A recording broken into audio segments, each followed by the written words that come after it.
General Beton Calcestruzzi, a fianco di chi costruisce e lavora in qualità. General Beton è presente in tutto il Veneto, Friuli, Venezia Giulia e all'estero.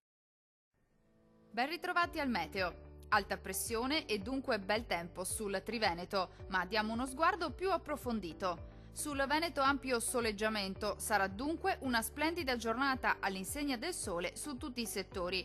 Al pomeriggio tuttavia non si escludono degli occasionali piovaschi sui monti del Bellunese, cielo sempre sereno sui restanti settori.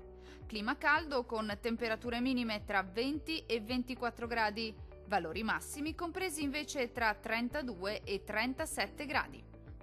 Diamo uno sguardo al Friuli, Venezia Giulia. Poche novità, situazione molto simile, con qualche pioggia solamente al pomeriggio sui rilievi alpini.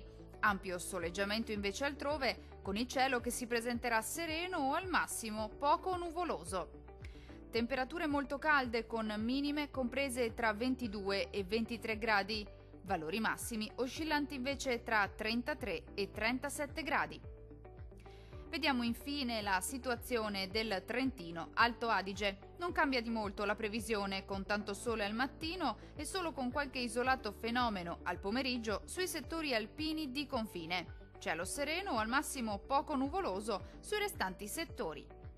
Temperature minime tra 18 e 20 gradi. Valori massimi compresi invece tra 34 e 38 gradi circa. Dal meteo per ora è tutto. Arrivederci al prossimo aggiornamento.